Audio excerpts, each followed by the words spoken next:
Sweet recipe பார்க்க போகிறோம். Rava cake. இது நம்ம ரொம்ப ஈஸியாக வீட்டிலேயே நம்ம பண்ணிடலாம். அது எப்படி பண்ணுறதுன்னு பார்க்கலாம் வாங்க. ஒரு கப் மைதா நட்டி ஆல் பர்பஸ் ஃப்ளவர், அரை cup roster rava. Normal rava தான் இருந்துச்சுன்னா நீங்கள் ரோஸ்ட் பண்ணி யூஸ் பண்ணிக்கலாம். 3/4 கப் பவுடர் சுகர். நீங்கள் நல்லா மிக்ஸியில் அரைச்சிங்கன்னா இனிமேல் நல்லா பவுடர் ஆயிரும். 1/3 கப் பட்டர், ஒரு கப் ரா மில்க், ஒரு டீஸ்பூன் பேக்கிங் பவுடர், ஒரு டீஸ்பூன் பேக்கிங் சோடா, அதுக்கு கொஞ்சம் ட்ரை ஃப்ரூட்ஸ். நீங்கள் எல்லாத்தையும் கொஞ்சம் கொஞ்சம் நட்ஸு, பாதாம், பிஸ்தா, ரேசன்ஸ் எல்லாம் ஆட் பண்ணிக்கலாம். ஃபர்ஸ்ட் நம்ம ஒரு பவுலில் வந்து ரவா ஆட் பண்ணிவிட்டு அதோடும் சேர்த்து ஒரு கப் மில்க்கையும் நம்ம ஆட் பண்ணிவிட்டு ஒரு 10லேருந்து 15 நிமிஷம் வரைக்கும் நல்லா ஊற வைக்க போகிறோம். இது நல்லா மிக்ஸ் பண்ணிக்கோங்க, அப்போ தான் நல்லா ஊறும்.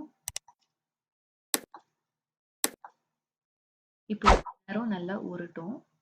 நம்ம இன்னொரு பவுலில் வந்து ஒரு கப் மைதா எடுத்துட்டு அதில் வந்து சுகர்,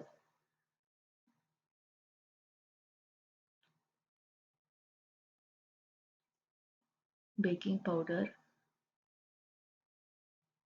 அப்புறமா பேக்கிங் சோடா, எல்லா ட்ரை இன்க்ரீடியன்ஸும் ஆட் பண்ணிட்டு நல்லா மிக்ஸ் பண்ணணும். இப்போ நல்லா இது ஈவனா நம்ம மிக்ஸ் பண்ணணும். இந்த மாதிரி நல்லா மிக்ஸ் பண்ணியாச்சு. இப்போ நம்ம ஊற வச்சிருந்த ரவா வந்து 10 நிமிஷம் நல்லா ஊறிடுச்சு. இப்போ இதோட சேர்த்து நம்ம மிக்ஸ் பண்ணியிருந்த அந்த மைதா, சுகர் எல்லாமே வந்து கொஞ்சம் கொஞ்சமா நம்ம ஆட் பண்ண போறோம். நம்ம கொஞ்சம் கொஞ்சமா ஆட் பண்ணாதான் வந்து அந்த ரவாவோட நல்லா அது மிக்ஸ் ஆகும்.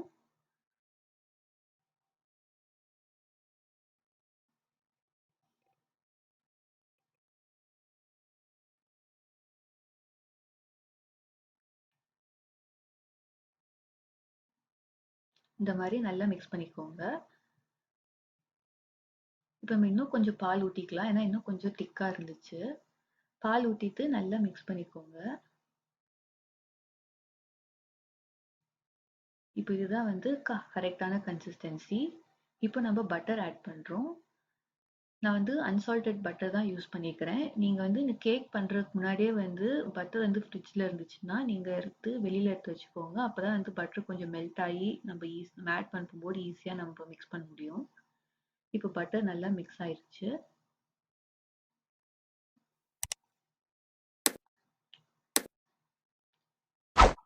இப்போ நம்ம வந்து ஒரு டீஸ்பூன் வெனிலா எசன்ஸ் ஆட் பண்ணுறோம். உங்களுக்கு வேறு எந்த ஃப்ளேவர் வேணுனாலும் நீங்கள் ஆட் பண்ணிக்கலாம். இதையும் நம்ம நல்லா மிக்ஸ் பண்ணிக்கலாம்.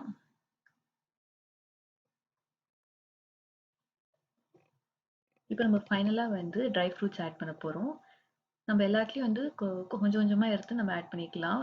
கேஷ்யூ நட்ஸு, பிஸ்தா, பாதாம், ரேசன்ஸ், நீங்கள் செரிஸ் கூட ஆட் பண்ணலாம், நல்லாயிருக்கும். இப்போ கேக் பேட்டர் வந்து ரெடி ஆயிடுச்சு. நம்ம இப்போ ஓவனை வந்து 350 டிகிரி ஃபாரன்ஹீட்க்கு ப்ரீ ஹீட் பண்ண போகிறோம். ஓவன் வந்து 350 டிகிரி ஃபாரன்ஹீட்க்கு ப்ரீ ஹீட் ஆகிற டைமில் நம்ம ஒரு பேக்கிங் பேனில் வந்து பட்டர் வந்து கீழேயும் சைட்ஸ்லேயும் நல்லா நம்ம ஸ்ப்ரெட் பண்ணிக்கலாம். அப்போ தான் கேக் ஃபைனலாக நம்ம எடுக்கும்போது ஒட்டாமல் வரும். இப்போ நம்ம அந்த கேக் பேட்டர் வந்து ஆட் பண்ணிடலாம் பேக்கிங் பேனில். இப்போ நம்ம அந்த கேக் பேட்டர் வந்து ஆட் பண்ணியாச்சு. இப்போ நம்ம இது ப்ரீ ஹீட் ஆன ஓவனில் வந்து 30 to 40 minutes நம்ம பேக் பண்ண போகிறோம்.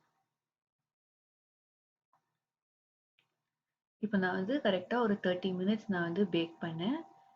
கேக் நல்லா ரெடி ஆயிடுச்சு. இப்போ கேக் வந்து ரெடி ஆயிடுச்சான்னு பார்க்குறதுக்கு நம்ம ஏதாச்சும் ஒரு ஷார்ப் ஆப்ஜெக்ட் எடுத்துட்டு, ஒன்று நைஃப், நட்டி, ஃபோர்க் மாதிரி எடுத்துட்டு நீங்கள் நடுவில் நீங்கள் கொஞ்சோண்டு நீங்கள் குத்தி பார்த்தீங்கன்னா கேக் வந்து ஒட்டாமல் வரும். அப்படி வந்துச்சுன்னா கேக் வந்து ரெடி ஆயிடுச்சு பர்ஃபெக்டாக, உள்ளே நல்லா வெந்துருச்சுன்னு அர்த்தம். இப்போ நம்ம இது கொஞ்ச நேரம் ஆற வச்சிடலாம். ஆற வச்சுட்டு ஒரு பிளேட்டில் ட்ரான்ஸ்ஃபர் பண்ண போகிறோம்.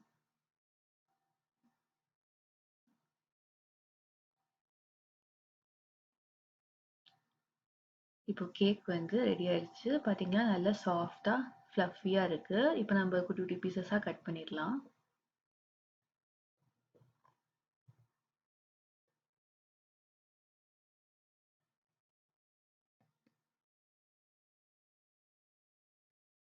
பார்த்தீங்கன்னா நல்லா சாஃப்டாக ஃப்ளஃபியாக இருந்திருக்கு. சாப்பிட்டு பார்க்கலாம். சூப்பரா இருக்கு, நல்லா சாஃப்ட்டா இருக்கு. நீங்களும் வீட்ல ட்ரை பண்ணிட்டு எப்படி இருக்குன்னு சொல்லுங்க. Thank you. Happy life channel வந்து 200+ சப்ஸ்கிரைபர்ஸ் ரீச் ஆயிடுச்சு. இந்த ஷார்ட் டைமில் நீங்கள் எனக்கு கொடுத்த சப்போர்ட், என் சேனல் சப்ஸ்கிரைப் பண்ணவங்க எல்லாத்துக்கும் ரொம்ப நன்றி. இதே மாதிரி ஃப்யூச்சர் நல்ல இன்ட்ரெஸ்டிங்கான வீடியோஸ் எல்லாம் நான் அப்லோட் பண்ணுறேன். நீங்கள் இன்னும் என் சேனலை சப்ஸ்கிரைப் பண்ணலைன்னா சப்ஸ்கிரைப் பண்ணிக்கோங்க. தேங்க்யூ.